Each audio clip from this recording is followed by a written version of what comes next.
দীর্ঘ ২২ বছর পর উত্তরের জনপদ নীলফামারীতে যাচ্ছেন বিএনপি চেয়ারম্যান তারেক রহমান। দুপুরে নির্বাচনী জনসভায় বক্তব্য দেবেন তিনি।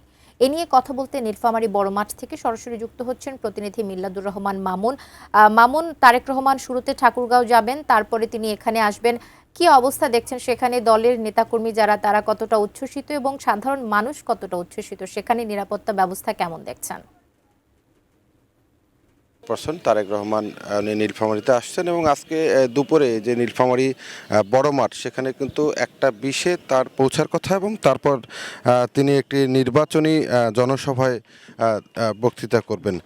আমরা দেখছি যে আসলে তার এই সফর কনফার্ম হওয়ার পর থেকেই কিন্তু নীলফামারী জেলার যে বিএনপির নেতাকর্মীরা আছেন তারা কিন্তু একেবারে উচ্ছ্বসিত। তারা নতুন করে প্রাণ ফিরে পেয়েছেন, কারণ তারেক রহমান এর আগে 2001 থেকে 2006 সালে যখন বিএনপি ক্ষমতায় ছিল এই সময়কালীন সময়ে কয়েকবার তিনি এসেছিলেন এবং এরপর দীর্ঘ সময় উনি আর নীলফামারীতে আসেননি। আসলে স্বভাবতই তার এই আগমনকে ঘিরে একটা নতুন করে প্রাণ চাঞ্চল্য ফিরে এসেছে নীলফামারীতে। দলীয় নেতাকর্মীর পাশাপাশি সাধারণ মানুষ যারা আছেন তারাও কিন্তু অনেকটা উচ্ছ্বসিত। তারা তারেক রহমানকে দেখার জন্য তারা আসছেন। আমরা দেখছি যে সকাল থেকে নীলফামারী বড় মাঠ এখানে অনেক সাধারণ মানুষ এসেছেন এবং এর পাশাপাশি এই আয়োজনকে সফল এবং সার্থক করার জন্য এখানে অনেকেই কাজ করছেন। এখন শেষ মুহূর্তে এই যে মঞ্চ একেবারে সাজসজ্জার কাজ চলছে এবং আইনশৃঙ্খলা বাহিনীর সদস্য আমরা দেখতেছি একেবারে কড়া নিরাপত্তার মধ্যে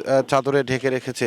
এখানে পুলিশ, র্যাব, বিজিবি সদস্যরা যেমন দায়িত্ব পালন করছেন, এর পাশাপাশি যে চেয়ারম্যান সিকিউরিটি ফোর্স অর্থাৎ সিএফএস এর সদস্যরাও কিন্তু এখানে আসেন। তারা কিন্তু যারা ভেতরে ঢুকছেন তাদেরকে এক ধরনের নিরাপত্তার মধ্যে অর্থাৎ চেক করে তাদেরকে ঢোকাচ্ছেন। তো আমরা তার শিডিউল অনুযায়ী যেমনটি জানতে পেরেছি উনি 11টায় সৈয়দপুর বিমানবন্দরে নামবেন এবং এরপর ঠাকুরগাঁয়ে উনি জনসভায় বক্তৃতা করবেন এবং সেখান থেকে 1:20 ওনার এই নীলফামারীর এই বড় মাঠের জনসভায় তার এখানে যোগ দেওয়ার কথা আছে এবং এই জনসভায় উনি 40 মিনিট বক্তৃতা দেবেন। এবং যতটুকু জেনেছি যে আমাদের নীলফামারীর 4টি সংসদীয় আসনের মধ্যে 3টি সংসদীয় আসনে বিএনপির অর্থাৎ ধানের শীষের যে প্রার্থী যারা আছেন তাদেরকে এখানে পরিচয় করিয়ে দিবেন এবং তাদের পক্ষে উনি নির্বাচনী জনসভায় বক্তৃতা দেবেন এবং তিনি সরকারে আসলে কী ধরনের উন্নয়ন করবেন এই প্রতিশ্রুতিগুলো এখানে তুলে ধরবেন। তো